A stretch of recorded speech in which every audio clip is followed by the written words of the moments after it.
So my name is David Mulder. I'm a professor of surgery at McGill and have had a long interest in trauma care throughout my entire career. I wanted to talk a little bit today about trauma systems. And trauma systems implies a program for any healthcare issue, an organized program usually for a region, a municipality, a province, or a country. In Canada, health is a provincial mandate, so I wanted to talk about a trauma system in Quebec. I want to tell you a little bit about trauma systems have said to be the biggest innovation in trauma care in 30 years. So I wanted to tell you a little bit how I learned about it. And my experience came from my association with the American College of Surgeons Committee on Trauma. And through that organization, I met a man called Dr. Don Trunke. And he introduced me to the whole idea of a trauma center. You know, when I was training in surgery, we were all taught that the best thing was get the patient to the closest hospital. So that was the going modus operandi. Dr. Trunke in California, he practiced in San Francisco, and he did a really important study in early 1980s, mid 1980s, and he looked at the trauma care results in two counties. One was Orange County, and the other was an unknown county, and they looked at the results of trauma care in the two counties. In one county, the patients went to the nearest hospital, which was the common dogma at that time. In the other county, the patients were very well organized in a system. So they went to the best trauma hospital in the area. And the system, the place where the patient went was determined by triage at the scene of the injury or accident. And so serious patients went to the highest level of care, and lesser injuries were kept locally or went to a lesser area of care. And lo and behold, when they looked at the results after 5 years, they noticed that the county that had the organized trauma system had a mortality rate that was 25% lower than the other. And when they looked at the reasons why, they looked at a concept called preventable deaths. So they looked at all the deaths occurred in both counties, and they found that the deaths that occurred in the county that didn't have a system had a very high level of preventable deaths. And so that led to his fight, and it really was a fight, to develop trauma systems across North America. The single most important variable in trauma care is the time interval from injury to definitive care. And so that's where the trauma systems have really made their mark. Now, most people are confused about a trauma center and a trauma system. A trauma center is an actual institution, a hospital usually, and there are now designated 4 levels of trauma care: a level 1, which is the highest level; a level 2, which is a little lower; a level 3, which is a very regional one; and then a level 4, which is almost an outpost. It would be equivalent to our northern Quebec. So this tiered approach of trauma centers has been vital in terms of the trauma system. And of course, a trauma center is the hub and the secret to any successful trauma system. The level 1 trauma centers provide the highest level of care.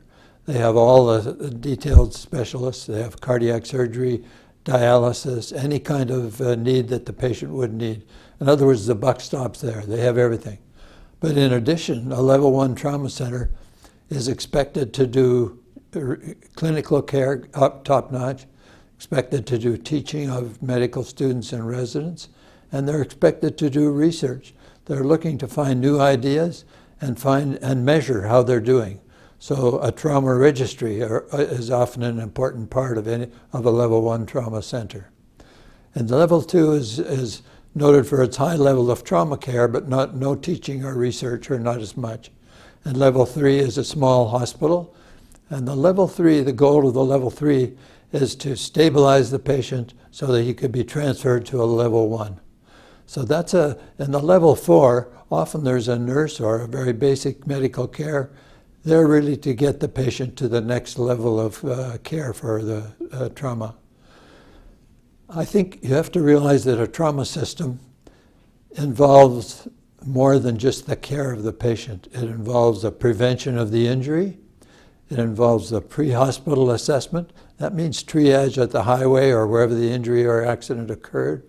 It means classification of the level of injury at the site. Then we have a trauma measurement score, and so any injury severity scale over 16 would result in a transfer directly to a level 1 center. Less than that might be to the nearest hospital or to a level 2 or 3. So this is a vital part of a whole broad program. So we've talked about prevention. We've talked about pre-hospital care. Pre-hospital care involves transport, road ambulance, helicopter, fixed-wing aircraft. All of those are possible. And then the in-hospital care we've sort of alluded to has got to be high rate. And for a level 1, it involves all aspects of trauma care. But then some people forget about that. We have to get these people back in the community. So we have to talk about rehabilitation. And that's a very important part of a trauma system. So that's the essence of a trauma system. It's a broad program.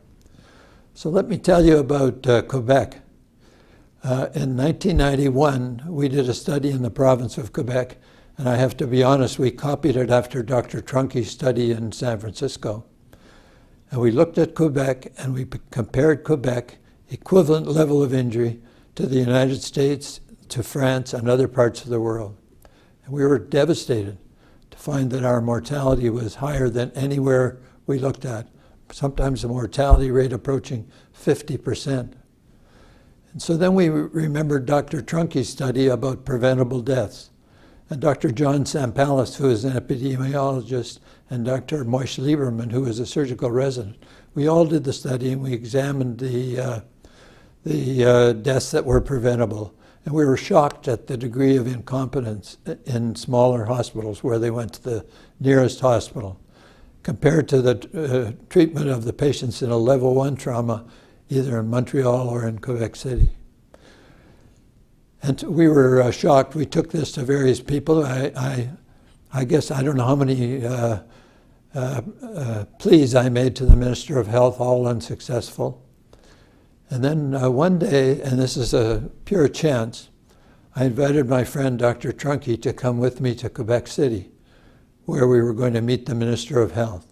And who accompanied me was Dr. Leon Donchenier, who is the trauma director at Sacré-Cœur Hospital. So we had a provincial approach, and we talked about developing a provincial system. Dr. Trunke came with us, and he didn't speak French. And my French is mediocre at best, but we did the best we could. Dr. Trunke felt that the province of Quebec needed 7 trauma centers, roughly 1 trauma center for every 1 million population. And I felt that we probably be best to have 4, 1 related to each university in Quebec. And the minister, he seemed to like that. I think he thought it'd be less expensive, and we weren't meeting in a government office. We were meeting in a bar. And we were having a suitable intake of fluids. And the discussion went on, and so we finally agreed that we would have CAT trauma centers in Quebec. And during the evening, and this is chance, one of Mark Evan's cabinet minister was involved in a car accident, rolled over and died in the ditch. Well, this sealed the province of Quebec getting an organized trauma system. Toronto was ahead of us, Ontario was ahead of us, but we were leaders in Canada. And then we published our results. The trauma program system was instituted in '93. And then we did a follow-up study several years later. The mortality rate for equivalent trauma that was at 50% dropped to 14% and then 10%, and now it's probably 5 or 6%. So it was a revolutionary change in the management of trauma. But the other point I wanted to mention, the important thing about a trauma center is the education program. The American College has been outstanding so that a trauma system is responsible for the education. That means the ATLS course, the ATOM course. I think all of the teaching aids, now we have the introduction of a catheter in the aorta, which has been life-saving in trauma. So these are all parts of the trauma system. To me, it was a tremendous victory in that we'd had so many failures over 10 or 15 years before. And for the people of Quebec, it was maybe one of the best developments in healthcare that we've seen. So now the model of a trauma system has affected other healthcare issues. For instance, obstetrics, high-risk obstetrics. Now there's a regionalized plan. Pediatrics. In Saskatchewan, for instance, they've adopted the trauma systems for an approach to if a patient has a stroke, a block of an artery to the brain, and they've discovered that if they can get those patients from the farm to Saskatchewan or Regina, where they have a high-powered or a level 1 center for stroke, they can get an angiogram, they can get an embolus, they can give thrombolytics, that the results of the stroke in Saskatchewan have been revolutionary. Mortality is way down, but more importantly, the morbidity, the paralysis after a stroke, is considerably less. So trauma systems are really an important part of healthcare. I neglected to mention, or I underestimated the importance of prevention when I talked to you about a trauma system. Some people place all their emphasis on the trauma center, but prevention is an absolutely vital component of a trauma system. And I think it requires the responsibility of a level 1 trauma center to coordinate. But by prevention, I mean is avoiding the high-risk situations which may result in a motor vehicle accident, say. And I start with motor vehicle accident, but we can talk about driving skills, driving training, alcohol, drugs, all of the seat belts, all of these things become absolutely vital for prevention of injury. But then prevention is broader than that. It involves, in Quebec, it involves a schema build. I always remember a young man in Quebec who riding a ski-doo and got hit by a wire placed across the road by the farmer and transected his airway. So prevention applies just as well to skiing, to ice hockey, but predominantly to car accidents. I think it applies to swimming. You've got to be careful where you're diving into water. All of these things are critical parts of prevention, which many times young people tend to ignore. They think they're invincible and nothing will damage them or deter them.